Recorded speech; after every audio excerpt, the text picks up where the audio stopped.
Greetings, film freaks. We are the Podcorn Kernels. Join us as we discuss the hard and often indigestible truths that are at the center of the fluffy and delicious world of cinema.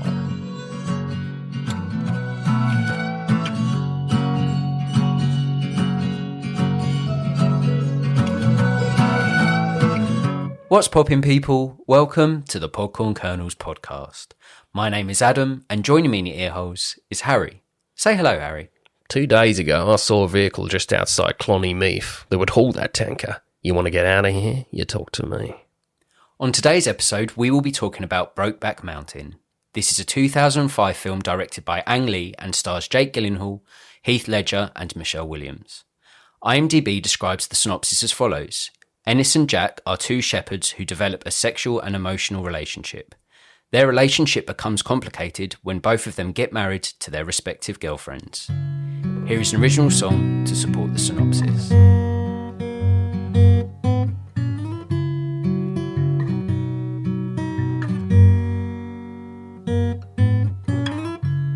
We worked together, then we crossed that line. You broke my heart that you'd never be mine.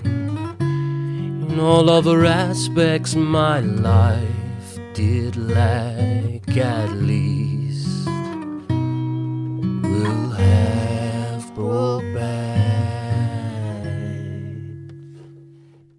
I don't know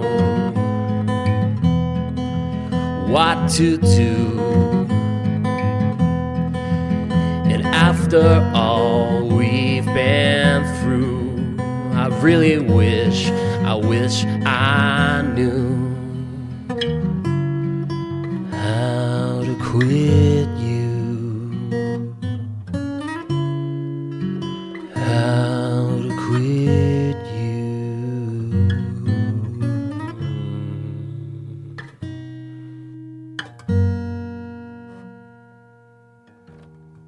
Let's start with some facts about the film. Among the actors considered for the male leads were Josh Hartnett, Colin Farrell, Billy Crudup, and Ben Affleck. Leonardo DiCaprio, Matt Damon, Ryan Phillippe, and Brad Pitt all turned the film down. Caprio again. As I've said before on this podcast, he must be the first port of call for every film ever made. I heard some of them turned it down because their agents said it's career suicide. Yeah. Why? I don't know. I guess it speaks of the time. 2005 doesn't seem a long time ago, but it was almost 20 years now. Do you think they had their reservations given the fact that they're all straight actors having to play a homosexual role where they would have to kiss and be passionate with another man? I think there's got to be an element of that. I think, yeah, there certainly must be an element of that. Do you reckon they're huge names? Brad Pitt, yep. DiCaprio, Matt Damon, Billy Crudup, Ben Affleck, Colin Farrell, they're all right at the top of their game now. Do you think they regret turning it down 20 years after the fact? I'd say so. In the circles that I'm aware of, it's highly revered film. Yeah. And I think the market left behind on its viewers is still potent today. Yeah. I'd regret it. I think so. In a heartbeat. And I think Gyllenhaal and Ledger weren't massive then. He hadn't done Dark Knight. No. What was that, 2008? Yeah, I believe, that was 2008. Close to when he died, wasn't it? And Gyllenhaal had not done much. Well, he'd done October Sky. Yeah, Donnie Darko. That's it, yeah. So I think they weren't as huge as, say, DiCaprio or something at the time. Yeah. But it definitely, I reckon it really skyrocketed their careers. I think so.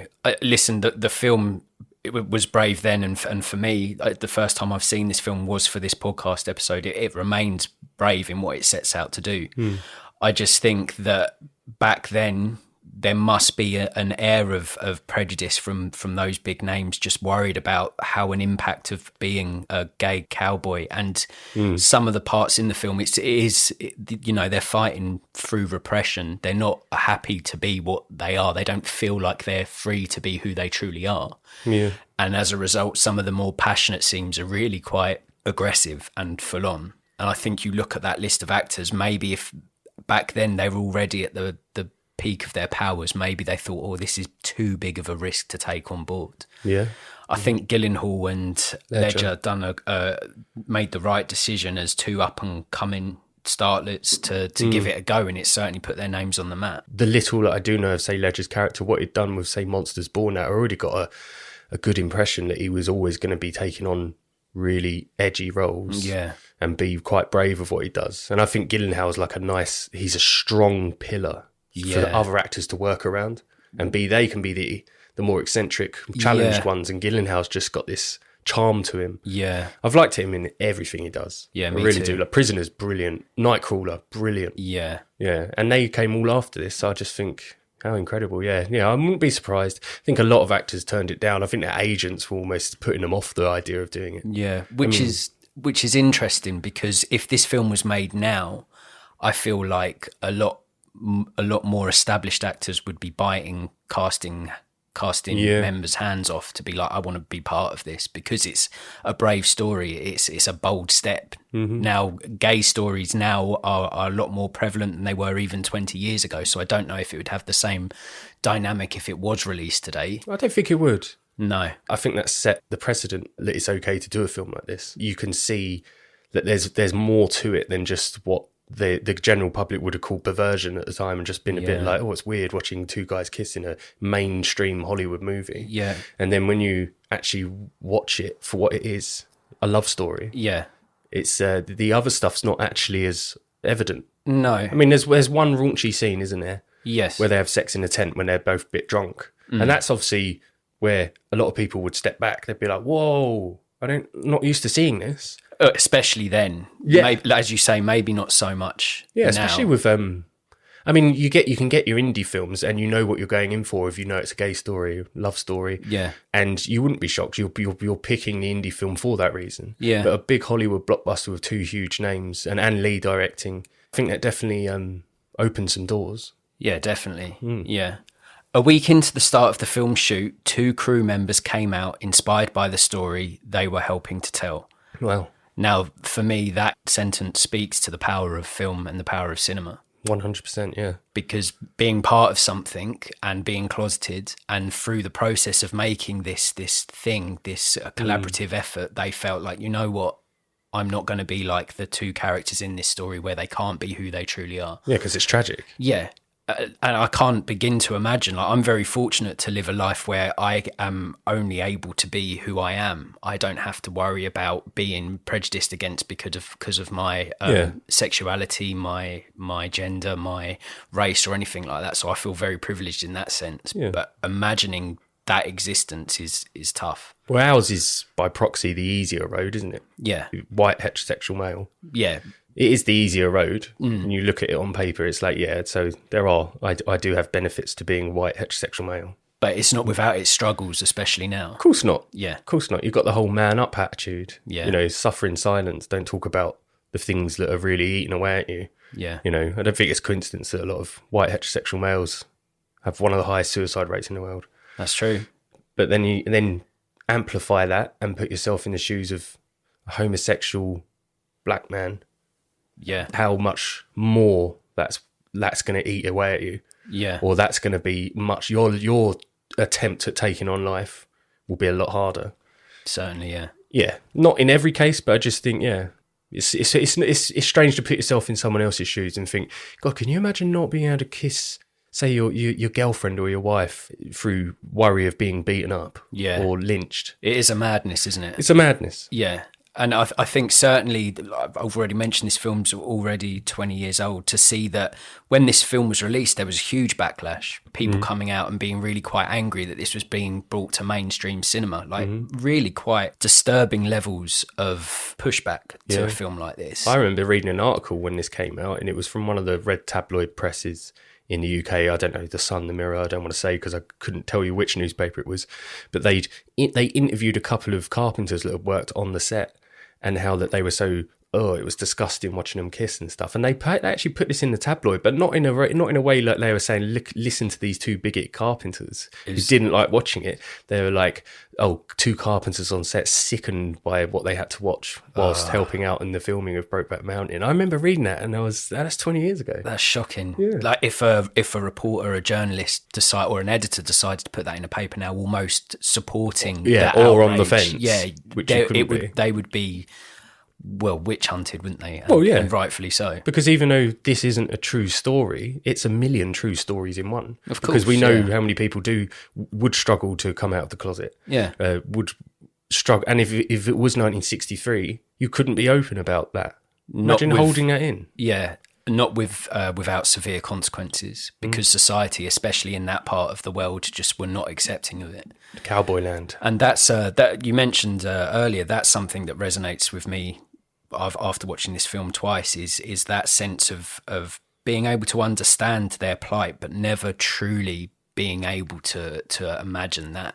No, yeah, you could never fully see what it actually is to hide your sexuality and feelings. Because this isn't just about getting your end away, or just, it's not about just, I got laid the other night. No, it's far deeper, It's far deeper. It's more, it's the building blocks of being in love. Yeah. And potentially what would be a normal course of action for, say, us would be marriage, kids. Yeah. And we can be open with it. We can have wedding photos. Then it was like, what the hell can we do? Nothing. We'll find a cabin in Canada. But just disappear. Even within the context of the film, spending too much time together with another man in the outback it raises some suspicions. Yeah, which is just maddening when you think about it. Yeah, it's great. I mean, I spend loads of time with you. Yeah, I'd spend every waking minute with you if I could. Oh, shut up. Drinking, laughing, having fun, talking movies, talking football, talking baseball. It's the best. It is the best. So you imagine if you've got all of that with someone, but they're also the person that relieves you when you're stressed.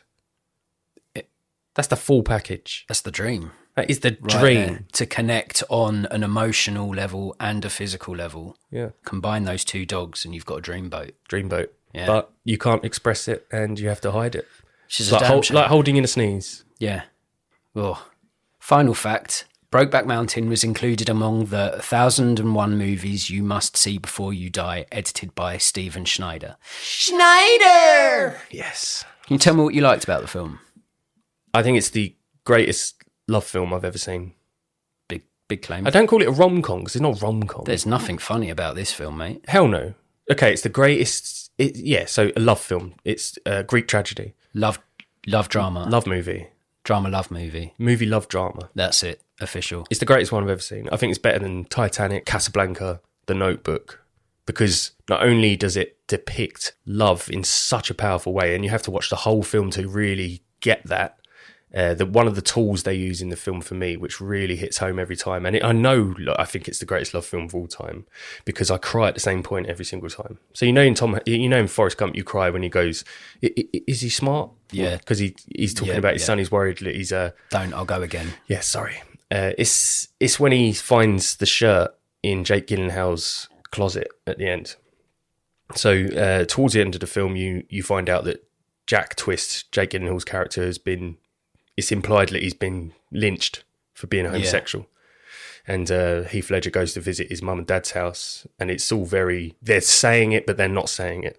Yeah. The mum knows her son was gay, and obviously mum's being a lot softer and a lot more loving and maternal. She's almost accepting of Heath Ledger, and she wants to talk to him, but the dad's there, and he's like, I know my son was queer, I know you are, just leave it at that. Anyway, the mum she says to Ledger, if you want to go up to his room, I left it exactly how he was when he was a boy. And he goes, yeah, and he goes up there and he discovers the shirt that he was wearing when they had a fight on Brokeback Mountain, because they found out they were going to have to, it's over. Their time being heard as is done. And Heath Ledger can't deal with his emotions very well. No. He's quite angry, he's quite fiery. Anyway, they have a little fight. They both get blood on their shirts. When they come down the mountain, the fight's over. Heath Ledger sort of says, oh, can't believe I left my shirt up there. And that's all you hear. You don't think about it. Second time, I never even picked up on that he says, no. I left my shirt up there. End of the film, he discovers the shirt that he'd left up there, and as well as the one that Jake Gyllenhaal had, because his blood from his nose getting punched bleeds on both shirts. And he realises that there's a part of this film that's not in the film, you don't see it, but you know for a fact Jake Gyllenhaal loved him so much that he, at some point over the years, went back to Brokeback and found the shirt. He's put it inside his own shirt and put it in the cupboard like he's holding him. Mm. And the way Heath Ledger discovers, because he knew Jake Gyllenhaal was. This is the weird thing for me. He knows. So we know as an audience, Jake Gyllenhaal is most definitely a homosexual. He's attracted to men. Right. Plural men. Yeah. Whereas Heath Ledger's only attracted to him as a man. Heath Ledger doesn't look once at another guy in this. If anything, he looks more at women. He's in love with Jack Twist, but throughout the film, you start to think like, well, Jack Twist is, if he doesn't get what he wants from Heath Ledger, the romance, the relationship, he will depart. He will find someone else. He'll pursue it elsewhere. Yeah, right? and Jake Gyllenhaal's dad mentioned it to him. He goes, after a while, he used to say, Ennis Del Mar's going to come here, who's Heath Ledger's character, and we're going to fix your farm up, Dad. And then he goes, about 3 months ago, he started talking about another man coming down here. So Gyllenhaal was starting to move on. But when he sees the shirt, he realises that he meant the world to him. Yeah. He's like, Gyllenhaal loved me so much, he went and got the shirt that I left on a mountain. That's how much he loved me. And every time that cuts me. Yeah. Because it reveals later in the film how clever the film is as well. So it's great. It goes at nature's pace, this film. It evolves slowly over the years. I think when they first meet, they're 19 years old. Yeah. Which is young. But the 19-year-old guy in Wyoming's like, you know how to do everything. Make a fire, build a house. Exactly. It's not like guys nowadays. I can't even fix a light bulb. No. And so what is it, 15-year relationship on and off? Not a relationship, it's a hidden... Yeah. I mean, even Jake Gyllenhaal says, I can't just do a few high altitude fucks every couple of times a year. Yeah. And it's in terms of the way it makes me feel, like, I didn't realise that was in me. I didn't realise that I would cry watching Brokeback Mountain. And I've cried at it. I've cried every time I've seen it. I just well up a cry because of the way he holds the shirt. Yeah. And he sort of dances with it in the closet. And then there's 4 or 5 minutes later, he says goodbye to his daughter who's visiting. And he opens his cupboard and he's got the shirts and he's reversed them. Now his shirt's hugging Jake Gyllenhaal's. And he's got a little photo of Brokeback Mountain and he's teared up. And it's so like, whoa, that's love. Yeah. I'm not looking at it as heterosexual, homosexual. I'm looking at it like that's what it is to love someone. That's really exactly love someone. Yeah. Beautiful. Yeah. Yeah, so for me, best love film I've ever seen. I mean, think of another one. Can you think of one? After that you made such a compelling case, I don't think I could, especially off the top of my head, think of a film that does a true depiction of love and a love story as well as this. Based on what you've said, I'm right there with you. La La Land's pretty, but I don't think it speaks to, like, they're free to express themselves and be in love. Well, exactly. La La Land actually is annoying because if you think about it, they can be in love, they can be together. Well, that's they it. Fucking don't. Why is Gosling forever never in love? No, never gets the love he wants. That's the difference. A film like La La Land, they're not pushing back on societal expectations that were relevant of the time. They was just, these people are going to be in love. Oh, they're not in love. Oh, that's a damn shame. Let's move on. The plight and the struggle that the two characters in Brokeback Mountain had to go through just to have this borrowed time, just to make the most of what time they could have together without falling victim to idiotic homophobes. Like, it's the film does such a solid job of, it's not in your face, and it does make you think. It is much layered. That shirt thing that you spoke of just then, you actually brought my attention to it, and I didn't notice it the first time around watching, but afterwards it's a hefty blow. You see it. It's symbolic. It's meaningful. Symbolic. Yeah, it's emotive. It does all of these things without. It's not over the top dialogue. It's not this. You see it so much in cinema, this melodramatic thing. I'm just a girl. Exactly. Standing in front of a guy. It's trying to force you to feel something, whereas Brokeback is far more... It's simpler, and as a result, it's more effective, I think. Oh, yeah, that's it. You've hit it on the head there. I wish I'd said that. You made great points. Yeah. I couldn't stop looking at you and listening. Oh, man. I can't quit you. What else did you like about the film? Why don't you... the long wide shots, sublime. They could all be on canvas and on a wall anywhere, and I'd stop to look at them. It's just, they are beautiful shots, and I don't think you can go wrong if your backdrop is Wyoming.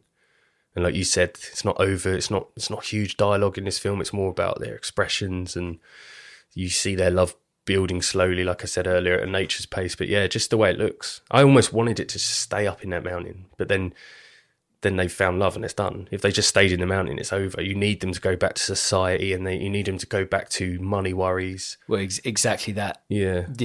You could argue that when they're in the mountain, they're able to be themselves. When they're anywhere else, they're having to put a mask on. Yeah. And it must be increasingly more difficult to juggle the both. Yeah. So I think that's certainly the backdrop, that beautiful landscape, the backdrop of the mountain and everything, like being able to be your truest form of yourself with that as a backdrop. There's something really endearing. It's like they're paired, isn't it? Exactly. And and that's, I guess, the film's biggest romantic element is just the majesty of that backdrop. Everything else in there every day, they're not able to be romantic with one another. They're not able to be proud of who they are in public. This is my partner, who happens to be a man. I happen to be a man, but we're two people that are in love. So you know what? It don't fucking matter. They can't express themselves.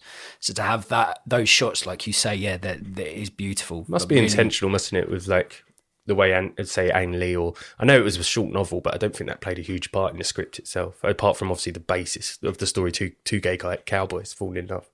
But yeah, that whole, when they're happy, they're out in, if there is a God's sort of creation, look how beautiful this is, you're free. You know, it's almost like Garden of Eden for them. Exactly. A place which they're not allowed. Yeah. And if it was Old Testament Catholics, they definitely wouldn't be allowed. No. A part of me does think Heath Ledger is potentially bisexual, because, you know what I was saying about Gyllenhaal? He clearly he is homosexual, and he wants to be with men. It's just it's more evident in him. With Heath Ledger, I felt like he fell in love with Jack Twist as a person, because I think in the story, after he's broken up with Michelle Williams, it's Michelle Williams, isn't it? Yes. He then finds another really attractive woman in a bar, and he pursues that. And it's not like he's disgruntled, or like he has sex with her and then goes to the toilet and throws up. I wonder if he's a bisexual. I think it's interesting you see it that way. The way I look at it, I think Gyllenhaal's character, Jack Twist, is more accepting of who he is himself. Yeah, I don't think he worries. And I think that he has to have the wife and the kids for all extensive purposes, so the world can't see who he truly is. But I think he's come to terms with the fact that I'm gay and I'm in love with a man, but if that man cannot make the time for me, I will go and pursue it elsewhere. I think Heath Ledger is still fighting against that fact, because he sees a horrific, when he's a kid, where he sees something horrific when he's a child. Within the film, he father shows what a group of yorbos have done to a gay guy, and they basically ripped his penis off and just left him for dead, didn't they? Yeah. Something tied his knob to a tyre iron and drove him round. Exactly. So that fear was sort of burned into him is in such a young age that I don't think him as a character is ready to accept it. I think Heath Ledger's character is gay, and I don't think he's willing to be comfortable or accept that. The difference between him and Jake Gyllenhaal's not repressing himself as much as Heath Ledger. There's an argument for both, he wants to bridge that gap between picking his happiness over the potential of being a victim of bigotry, isn't he? Yes. So he's okay with it. I actually think he would have, if time would have allowed it, he would have held Heath Ledger's hands in front of people.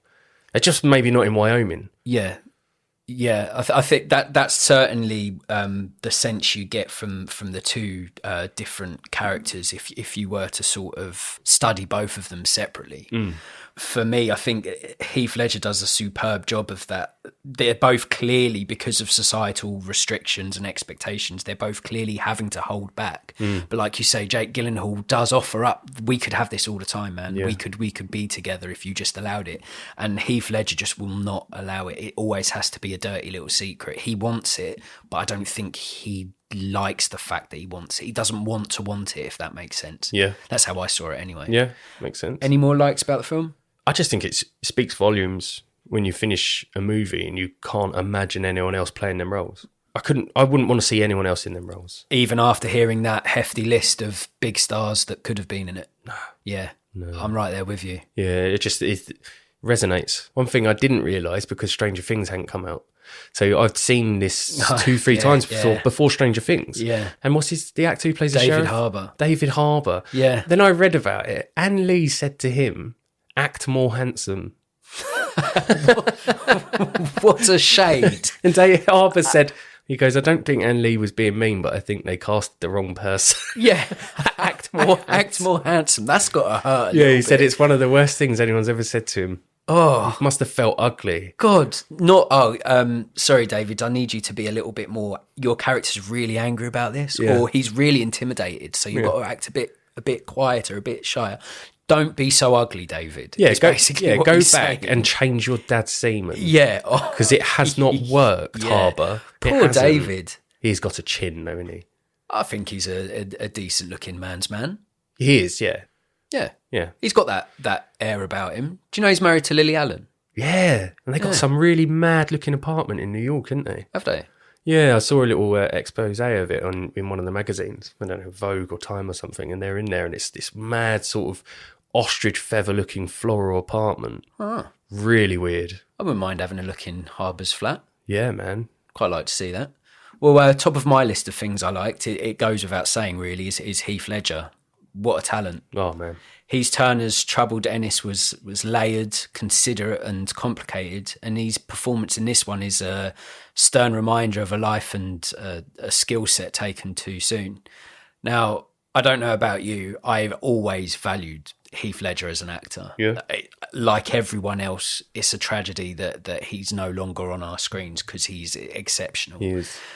But not seeing Brokeback Mountain and then watching it for the first time and seeing Heath Ledger take on a much more quieter, considerate, somber role, I was just like, this man has levels. Big levels. Like you look at the character of Ennis Del Mar and you look at the character of the Joker. And yeah, you could argue both of them have gone through some trauma. There's some troubled individuals. But one of them's so out there and open and unapologetic at who he is and how crazy he is. And the other one's this pent-up ball of frustration and aggression. Joker's still a comic character, comic book character. And it doesn't matter how much darkness and reality and sort of grain you put to it, it will still always be based on the source material of a comic. So but when you've got something like Ennis Del Mar, this layered, struggling individual who doesn't know how to deal with his emotions.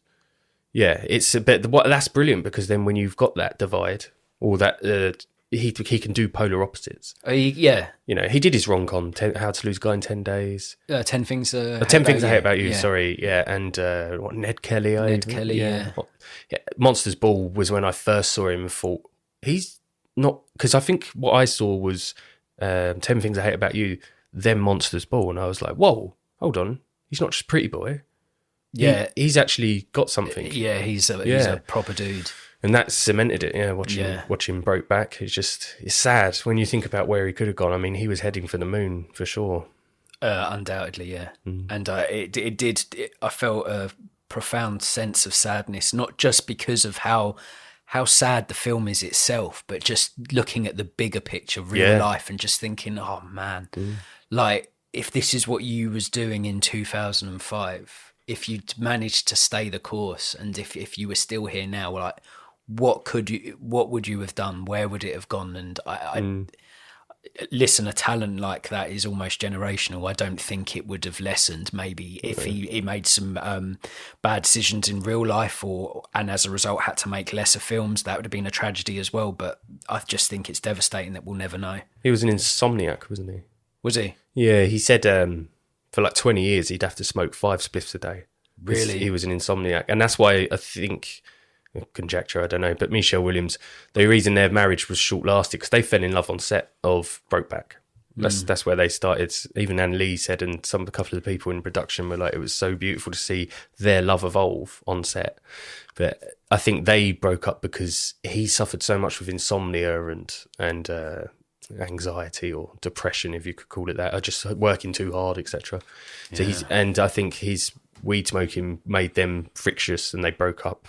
And then he had to start on stuff that helps him sleep, and like some of the concoction they found in him was like what's the one, Oxycontin, the really infamous one, Tramadol or whatever they're called. Yeah, loads of like drugs to help him sleep. That's just tragic. It is, isn't it? It was the fact that he wanted to wake up and be fresh every day and just get on with his life, but he was so plagued by ailments that it just killed him, stopped his heart. And it's that pursuit to remedy the plague that is what done him in. Oh, mate. Isn't that weird? It's horrible. It's so weird. If you would have done nothing, if he would have just stayed awake play computer games, watch movies, yeah, you're knackered, but God, Fucking all hell. them tablets in your system.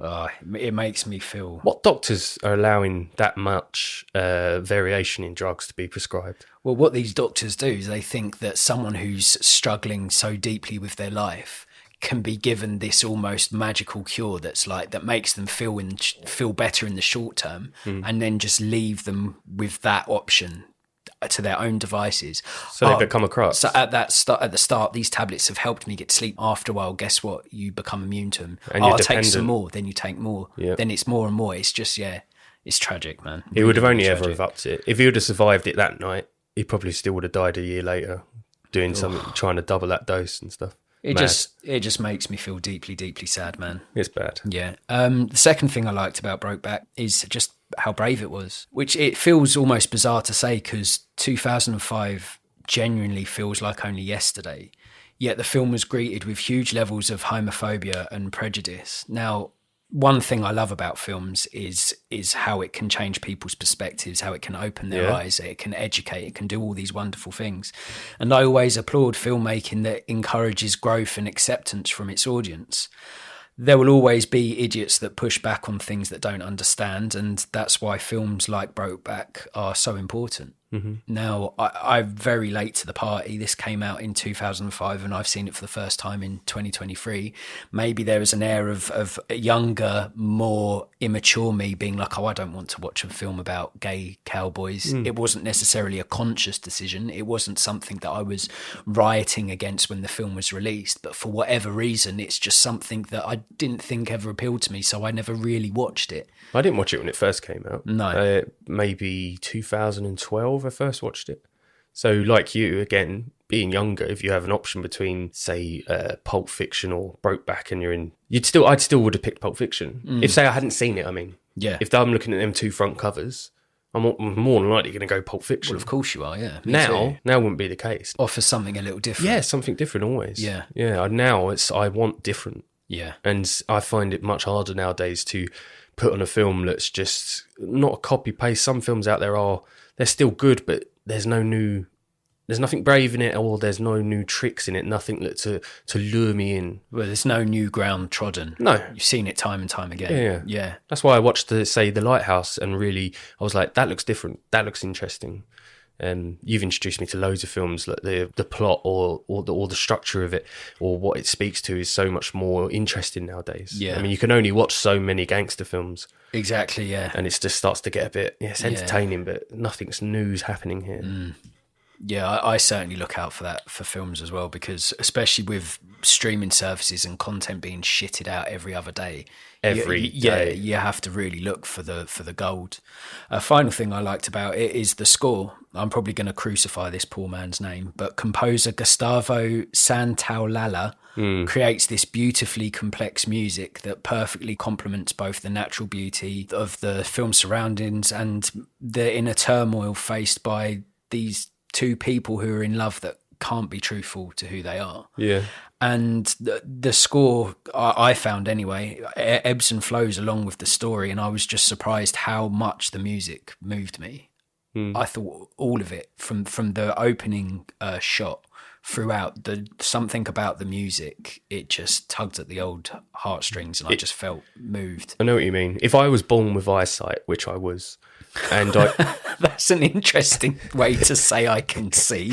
if I was born with eyesight and then lost it at about 11 years old, but I'd seen like photos of the Midwest and stuff and like Grand Canyon and that, lost my eyesight, then watched Brokeback as a blind person, and I heard the guitar and the score, I see where you're going I'd now. see mountains and rivers. Okay. It does a good job in painting a story. I think the score is braille to blind people and gives them mountains and rivers. But only if they only if they had eyesight once. to compare it to. Because if you were born blind, you couldn't imagine a mountain. You couldn't imagine anything, could you? Think about that. Well, explain red to a blind person. What you do? No, actually, stop. Explain red.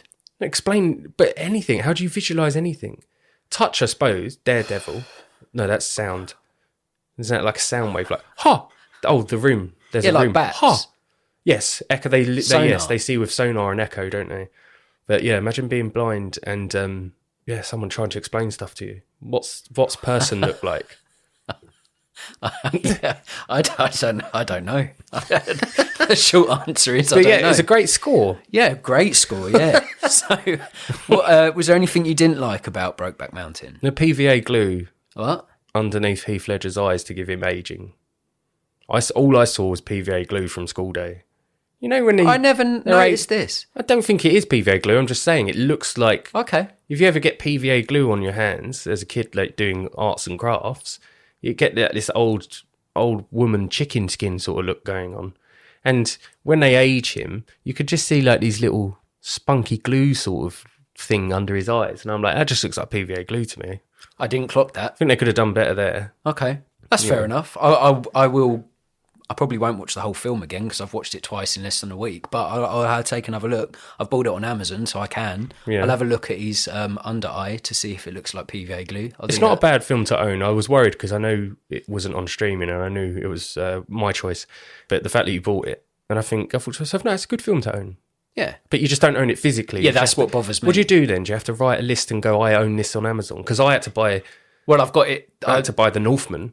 Because I collect Blu-rays and have them proudly on display, so everyone knows I've got it tattooed on my neck that I now own. Yeah, Brokeback, like Memento. Yeah, like Memento. You should get a tattoo of where you've bought stuff online. No, virtual copies on the internet. I own a few films over my own Amazon account, partner's Amazon account. Yeah, even on YouTube, I think I own a couple of films. I don't know where they are. No, but get it tattooed and you remember. Yeah, and then explain that to a blind person.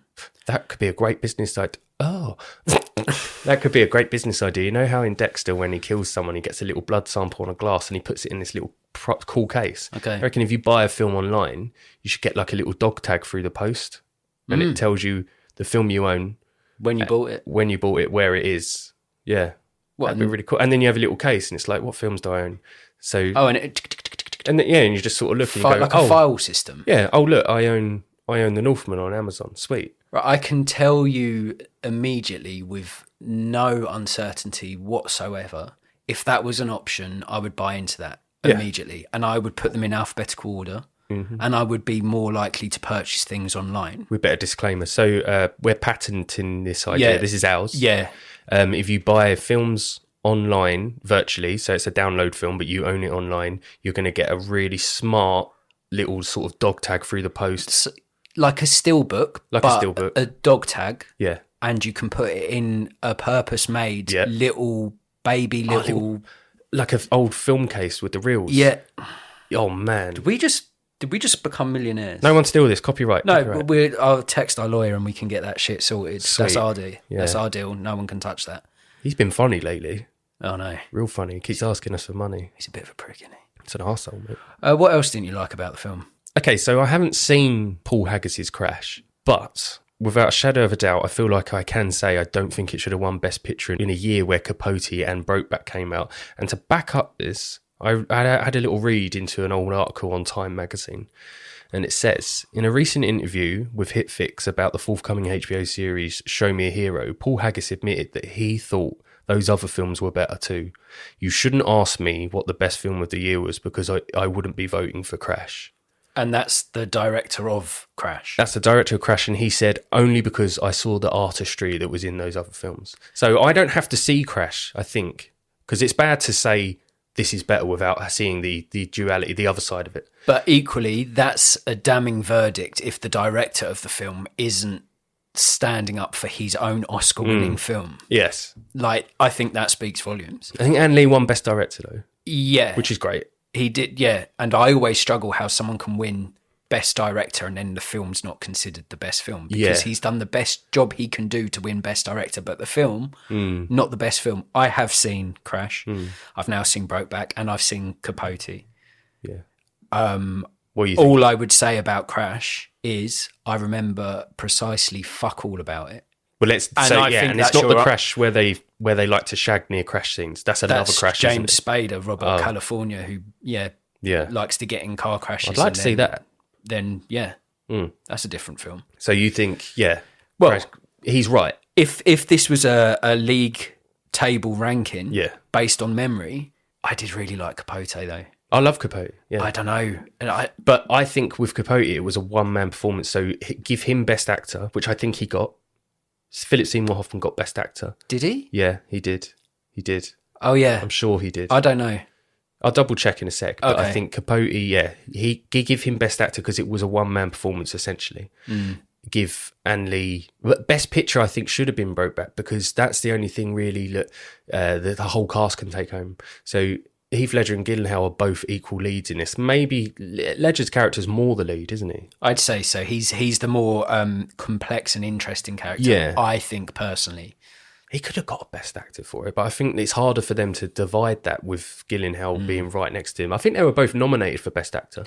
Well, But that's weird.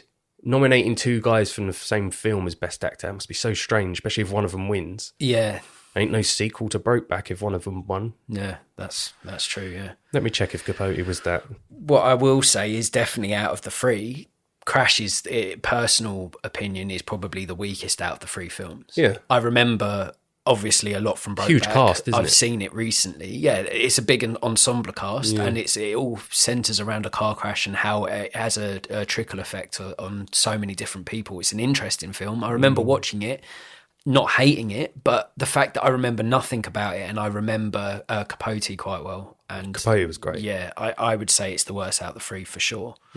Yeah, Yeah, he did. he did win it. 2006, yeah. And that's another, talking of fantastic actors that taken too soon, Philip Seymour Hoffman's another one, isn't Was he? his one intentional or overdose? Can't remember. I don't remember again. I don't think he sought to kill himself, but he had what's it called? A heroin cocaine speedball or something? I don't know. It's it speaks again of someone that maybe been self-medicating and as a result, tragedy ensued. Bloody hell. Yeah.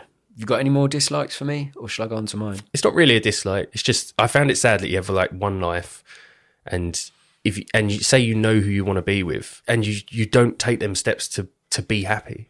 I found it really frustrating in the film. It's not a dislike, it's what makes the film so brilliant, I suppose. But I just found it so frustrating that Ledger's character couldn't just be like, what am I doing? I've broke up with my wife. I'm living alone in a trailer. Why don't I just go and be with him? And I think that's why it's such a great film. Yeah. It's a dislike because internally I'm like, can you imagine, you know what you want, it's right there, you can have it, it's in reaching distance, you can grab it. And the thing you want is shared by the person that you want It's reciprocal, it with. yeah. Yeah, it's not just, there. I want this person, but they've got another life, they don't want me. Well, that's a it's stalker. It's like, well, yeah. But in this instance, it's like they both want the same thing. Yeah. But they, for whatever reason, and it is a tragedy, they can't have it. And that's a dislike of mine, because we've all got one life and we should be able to live it within the lines of the law. We should be able to live it how we want to live it. Well, once it was illegal to be gay, so the laws need to keep changing, I suppose. That is true. Yeah. Yes. That shushed my mouth. Shushed. I've got some dislikes and I feel like it might cause a bit of an argument. So all I'll say Bring it, Dad. is let me finish it before you jump down throat. All right. All right? All right. I didn't buy it. What? I didn't buy it. What didn't you buy? Heath Ledger is impeccable in this, and Jake Gyllenhaal is also brilliant. Independently, they did a fantastic job in their roles. Now, my problem lies in believing that they were in love with one another. Oh, you didn't feel the chemistry. I didn't feel the chemistry, man. I'll try and expand on it a little bit to give you a better understanding. Mm-hmm. I know their characters' relationship was complicated, to say the least, and they were trying to navigate this forbidden love. But the more timid, quieter moments when they weren't aggressively physical and passionate, and they were meant to be enjoying the peace they finally managed to have, it felt very much like two straight actors acting. Two mates. I struggled to look past that personally. Now, I know it must have been a difficult... listen, any facet of acting, to me, a non-actor is difficult. I'm very black and white. What you see is what you get. I find it very difficult to sort of change the way I feel. Terrible poker player. So any aspect of acting I can't wrap my head around. I can imagine it being difficult to try and imitate being attractive to someone when you're not of that sexuality. But they don't have to be of that sexuality to have that. You could be, oh, sorry, I've interrupted you, but you can be casted alongside a woman who you do not find attractive. Of course you can. And my argument isn't necessarily with that, the foundations of that. You could be casted against a person that's the same age, same weight, same hair colour, same eye colour as your partner, and just not be interested for whatever reason. You're not physically attracted and you'd still have to act. But something about this, for me, like, individually they were fantastic. The scenes where they shared moments together, whether that was pent up frustration finally being released, like, all of that I bought. I think they were great together. So the courting at the start, you buy that because they're courting almost, aren't they? They're flirting, but they're also just doing dude stuff. But do you mean in the quieter re-meetings later? That's it. That's it. Like, the moments when they are alone and they're finally getting a period of time where they can be, you know what, there's no eyes on us, we can be a couple. For me, it was glaringly obvious that they weren't in any shape or way really attracted to each other. Maybe it's harder for us to pick up on them cues, though, or the signals, because obviously we know how we would sit with, say, our other halves, or how they'd come under your shoulder and you'd hug them, and you know what you're looking for. But maybe it's just different. Maybe we just don't know. Well, exactly that. This could be a problem I'd have if it was a separate other pair of actors, one male, one female, two female, whatever. It's just something about it. It worked when they were when they were just mates, and it worked when they were at bickering, because you really felt the emotion. You really felt that these two were wanting the same thing, but for whatever reason were fighting against each other. It was them quieter, slower, more personable moments where I was like, it doesn't feel like I think it should. And I agree I'm very aware I'm probably in the vast minority when it comes to that. I mean, it's not something I bought. I didn't say I liked their chemistry. So the most powerful moments in the film is when they're not together. And it could be as well that they struggle to show their emotion.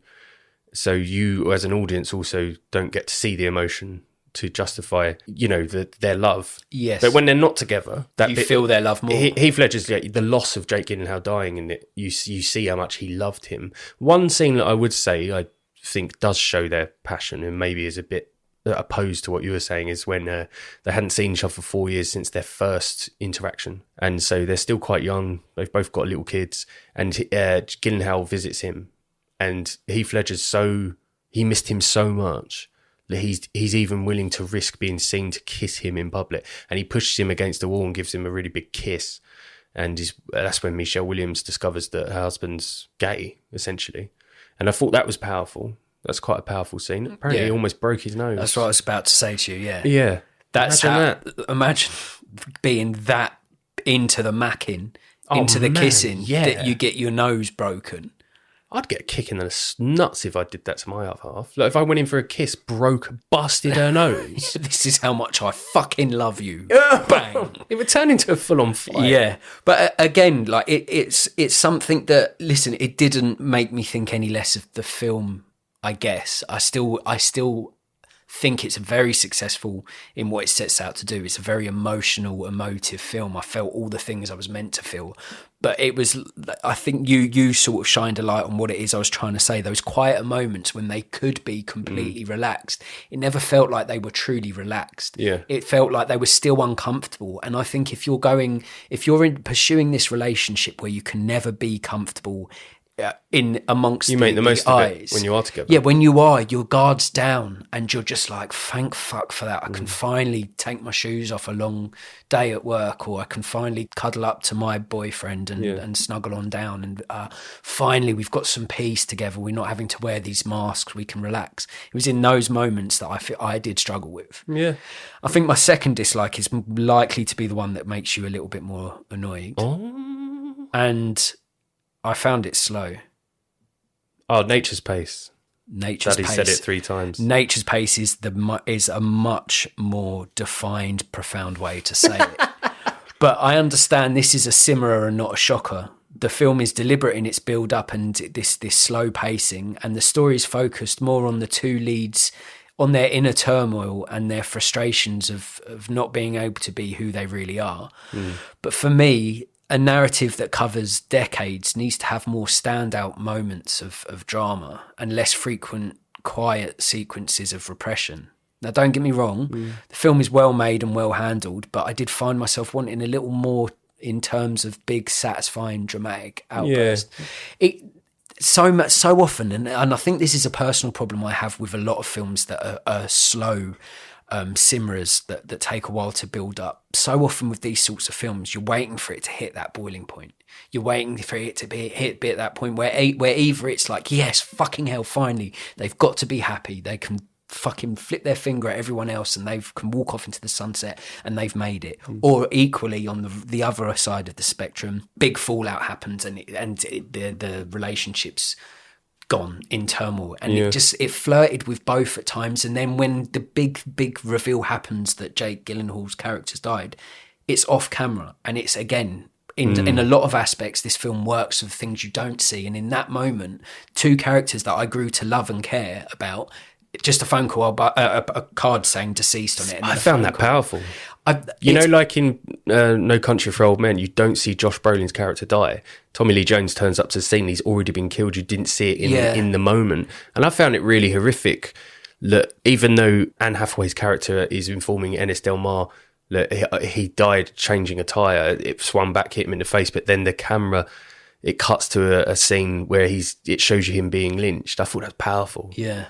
Yeah, it's good to have opposing opinions. Yeah, no, it is powerful. And I almost kind of judge myself for being like, oh, it's a bit slow. But because I grew to love these characters and I was fighting for them, like to be left out of it as an audience member and just being like, oh, this happened, by the way. Oh, what, he's dead now? Yeah, he's dead. And it's like, oh, and now it's Heath Ledger's character navigating the grief and the loss. And I was like, I care for this guy and you're just going to kill him off camera. I want to see these two finally happy. Yeah. It can work both ways. Yeah. So it did really it did really make me feel a lot. And then to have that taken away from me, and I was almost like felt, do I need to rewind that? Have I missed something? Yeah, and then part of me, like you see in a change of shot that he gets lynched. And part of me was like, I wonder if that did happen, or if that's what Heath Ledger's imagining what happened because of what he saw as a kid. I thought that, or if Anne Hathaway saying that he got done in by a tire when he was changing a tire, or however. But no one. If you notice in the film, anyone that has a suspicion that they are gay won't even say it. It's like, don't think of Aguirre, the guy who hires them for the first job. He sees them courting, being romantic, gallivanting, running around with their tops off, and he has his suspicions they're gay. Doesn't ever tell them outright. Just goes, didn't pay you to be up there gallivanting with your friend, etc. Doesn't say it outright. The dad of Jake Gyllenhaal doesn't say it outright. Anne Hathaway doesn't say it outright. You get a sense, and I'll give it that. It's slow in that build up, and it's not obvious in that. And I think it does a great job because you can just feel it. It's palatable. You feel like they know, but they don't want to talk about it. Yeah, it's good, man. Yeah. Do you think it would have made it more powerful if the scene where Gyllenhaal gets lynched, it's actually in the film? By that I mean it's a part of the film, not a memory or a flashback. And as he's getting beaten, his eyes just sort of look at the stars, and then it cuts back to him and Heath dancing and playing around in like the mountains. Like that's the last thing he remembers before he dies. Like, I see your point. Like if you could give your audience better justification, better closure. Yeah, but you know what? No. Okay. I didn't like how it was handled, but I wouldn't have liked it any other way. Does that make any sense? I love that. Yeah, of course that makes sense. I've lived my whole life with people that say shit like that. Yeah, I just I couldn't. I don't know. I can't put my finger on it. Like I guess I just you know what? Strip it all back. I just wanted them to be happy. Yeah. And I think it would have made a lesser film if they did just walk off into the sunset, hands in the air, going, "We fucking did it." That's because you've got a conscience. We've cured homophobia. We've done it, guys. And they walk off, and everything was great. But it was never going to be that film. You'll never cure homophobia. No. Always, as long as mankind exists, someone will be racist. Someone will be homophobic. It will never cure it. And the moral of the story: people are fucking idiots. Well, yeah. Yeah. Individuals, the world. Yeah. The world. Yeah. I've got some questions. Heath Ledger's untimely demise is a tragedy. Watching this one made me reflect on just how good he was. If he were alive today, what sort of role would you like to see him in? More films like this. Yeah. Yeah, more challenging roles. Yeah, I would have liked to have seen him just keep setting the benchmark for performances. He was sort of one of those, oh, wow, who's this actor? Oh, he's dead. There was so much he could have done. He was on the rise. Yeah.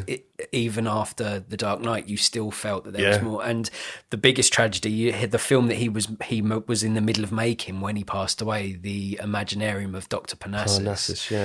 The start of that film, he's electric. Oh, this eccentric oddball that's like full of charisma and charm. See, I wouldn't watch it because he died. But then you feel like towards that later in the film, when he's still in the film's so high concept and so out there that they were able to remedy his untimely death with other actors. Thankfully, I guess, if there was a silver lining in this tragic story, that film was able to be saved and remedied, and you could have this final piece of his work to appreciate. But even within the film, you see a dip in his performance, and it's one of the saddest fucking things you'll ever see. Oh, it starts off like you see it after The Dark Knight, and you're like, he's right up there. You're like, wow, this is Heath Ledger, full of energy, full of charm, all the good things. Then later on in the film, he loses the accent. You can hear his Australian accent. He doesn't. It seems like it's. You can almost feel it and sense it that he's lost interest, and it's a tragic thing. Jesus, man. I think if he was still with us today, I feel like he would have undoubtedly ended up in some Marvel thing as a hero. And I'm not saying that as I'd love to see him. I'd love to see him in that, but I think he would, because but people like DiCaprio and that don't do it. No. Why would he do it? Gyllenhaal did. Gyllenhaal did, yeah. Spider-Man. Yeah. Fishbowl head. Yeah. Whatever that was. And I feel like Heath Ledger's of an age that I think he would have maybe got in there somehow. But well, you could say playing the Joker is the same. Yeah. I think he would have gone the other side, and instead of being a fascinating villain, he would have probably been quite a generic hero. And that would, my point is, he would have done that, and then I think he would have had a renaissance of his own, and he'd come back and do something incredible. Like, I'd love to see him, because we've seen him with these troubled roles. He would have been like true detective. True detective, yeah. Playing a detective of some sort would have been superb. Yeah. It's just a fucking damn shame. It's a shame. Do you think there would be a backlash if a film like Brokeback Mountain was made today with two heterosexual actors? Yes and no. There's arguments on both sides. I have to entirely 100% of every fibre of my being say that I disagree with the people that think you have to be gay to play a gay role. Yeah. I just don't. I totally disagree with it. I don't care whether it makes you feel marginalised or it reduces your chances of getting roles in films. Like, because you want to be, if you're homosexual and you want to be hired and to play a homosexual role, that is not acting. You are an actor.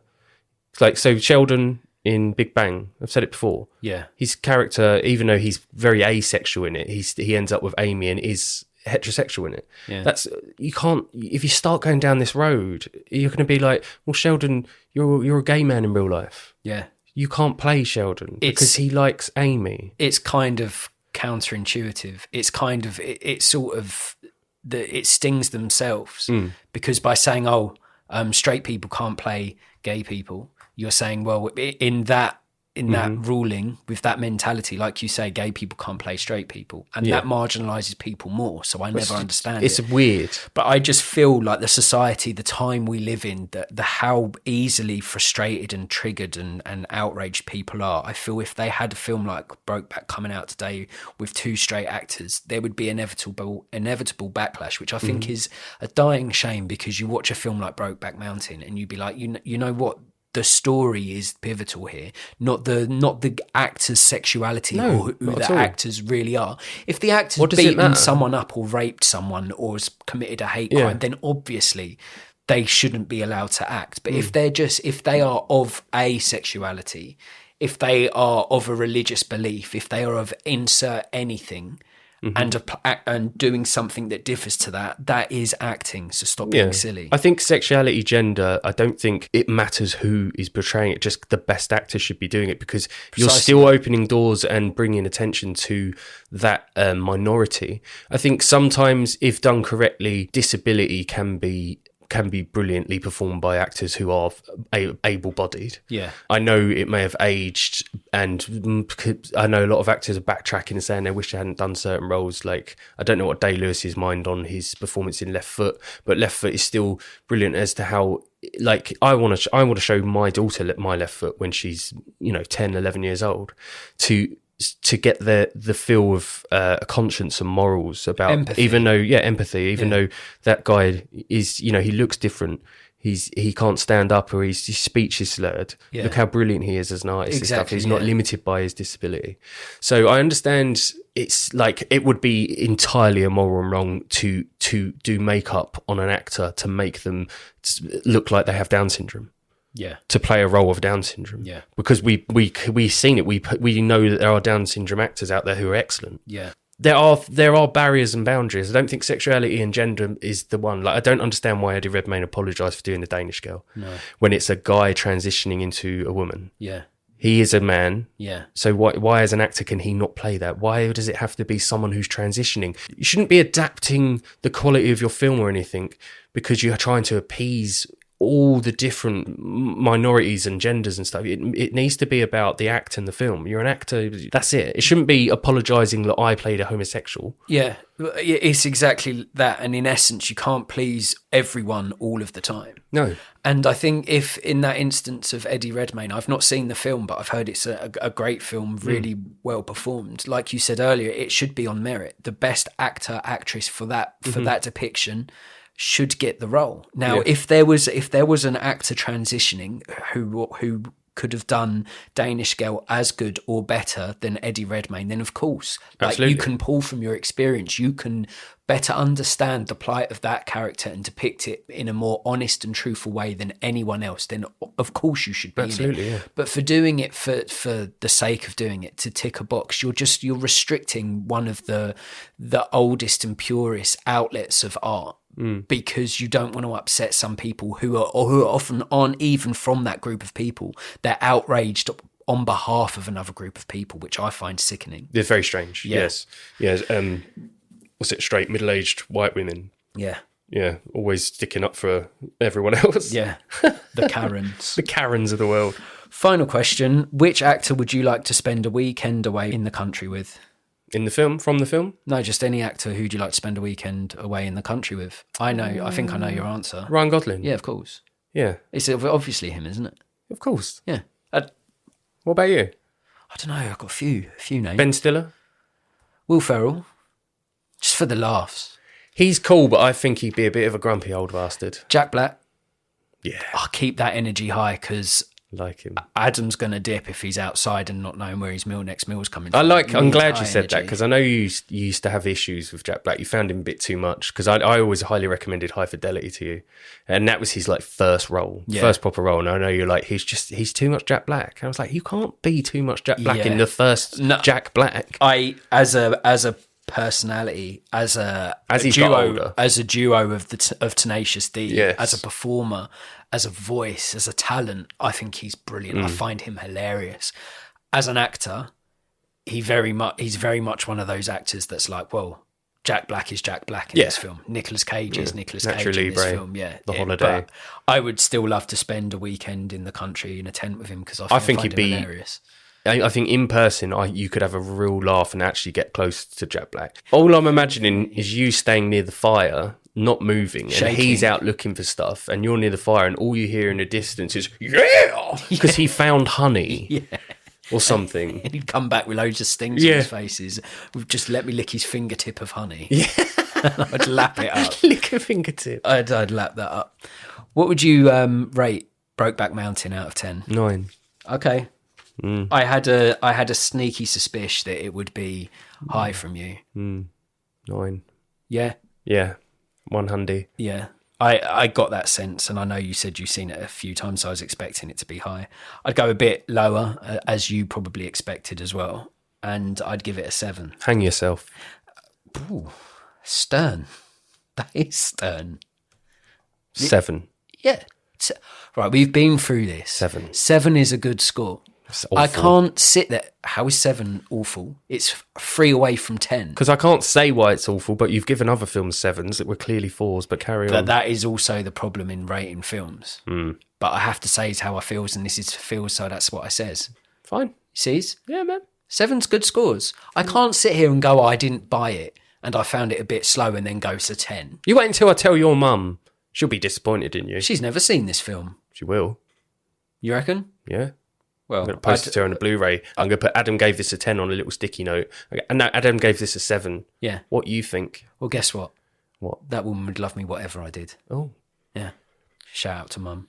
That gives Brokeback Mountain a total score of 16 out of 20. That's right, isn't it? 9 and 7, 16? I don't know. Yeah. If you like your films to be bold and beautiful, yet rough and realistic, or if you have ever wanted to saddle up with a couple of cowboy dudes who like to get rude, then Brokeback Mountain could be a film for you. Shall I read that again? Yeah, do it.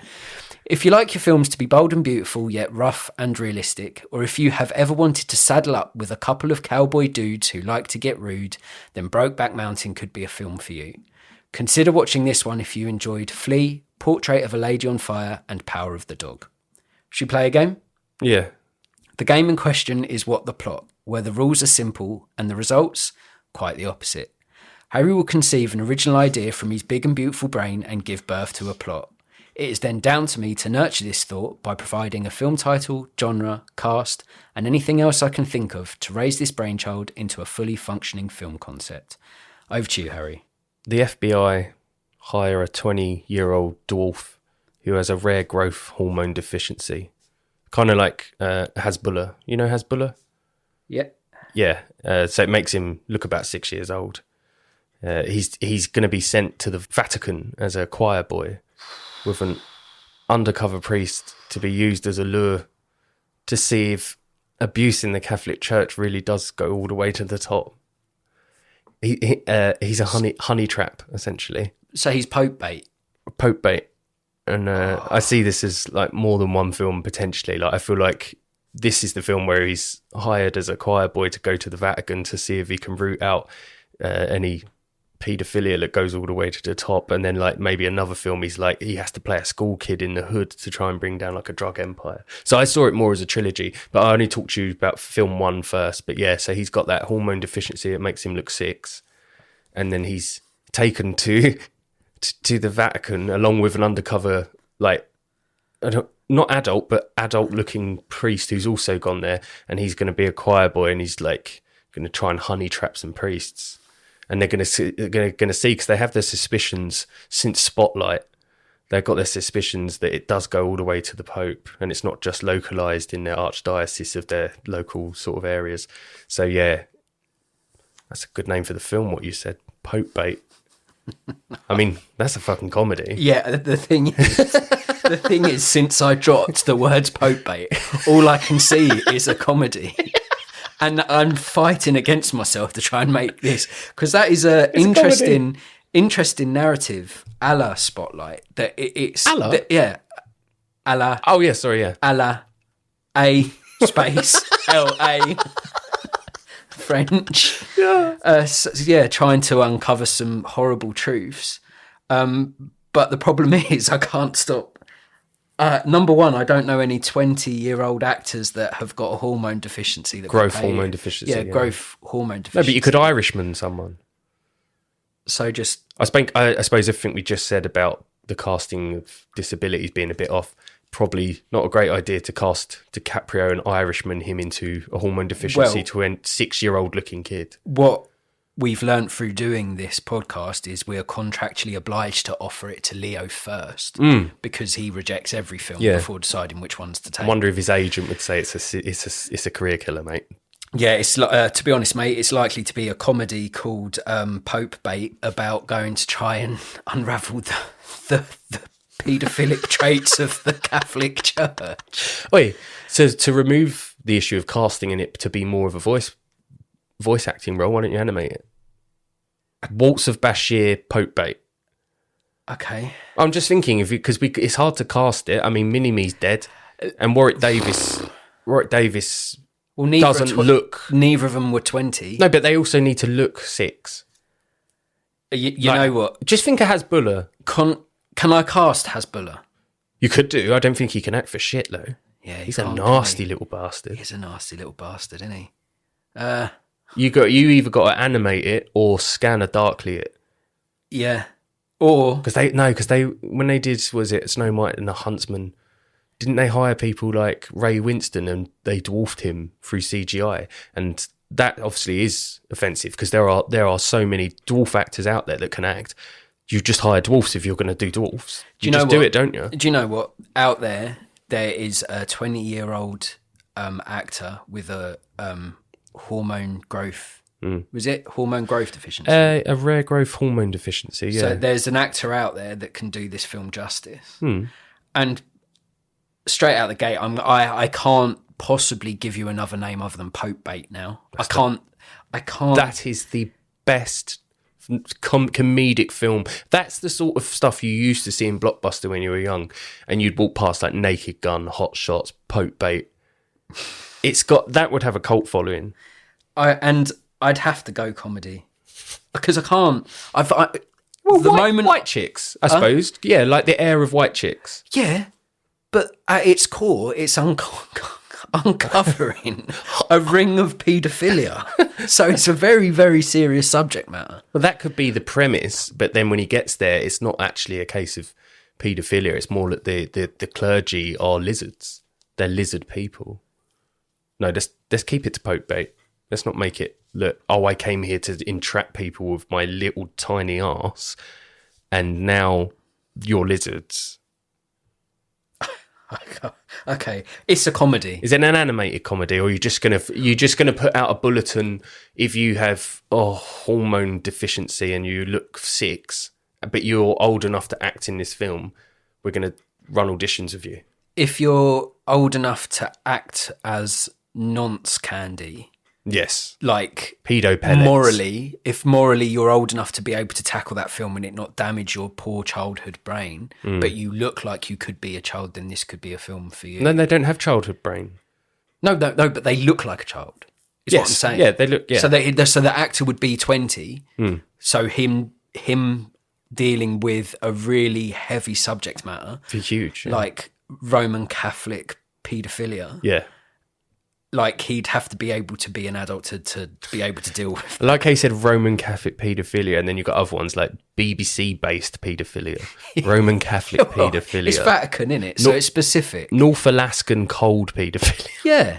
Well, it's specific, isn't it? It is. Like, you get yellowfin tuna. Yeah.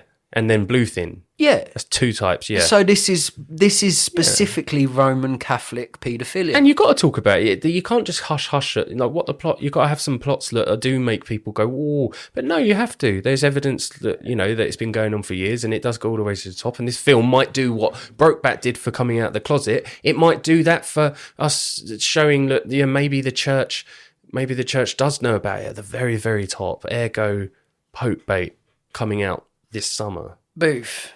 Yeah. Yeah. Yeah. So shall I do a quick summary? Obviously. So the FBI hire a 20-year-old dwarf who has a growth hormone deficiency. They send him to the Vatican to lure Pope. To lure Pope? His mission is to see if the Pope is a pedo. So he's effectively a honey Not trap. just the Pope, anyone there. Yeah. He's been sent there to try to uncover some horrible truths. Yeah. So that's not a comedy, but I've somehow made it into a comedy. And you know what? You know what? The darkest things in life you should be able to laugh at if it's handled well. Of course, you live once. And I think like this could be satirical, it could be heavy hitting, it could be oddly funny. I'd want the audience watching this and going, I can't believe I'm laughing at this considering the subject matter. And now I know that comes with some grey area because you think of victims and families dealing with stuff like that sort of... No, but that's not the subject of the joke, is it? No, it's not. It's not. No. So the casting of the person that has a growth hormone deficiency who's in their 20s but is acting like they're a child to lure Pope and his pals is someone that we don't know yet. We're gonna find the perfect person to play the role. Yeah. And directing the film, I'd have Adam McKay. He's good at balancing serious films and just stone cold comedy. What's the one you were telling me about he did recently? The series, Succession. Yeah. I hope he did. Yeah, it is, yeah. Yeah? And he did Don't Look Up, and he did the other guys. Like, he's a stalwart in comedy. So, yeah. And as previously mentioned, because my head can't shift the title to try and find something more suitable, the film would be called Pope Bait.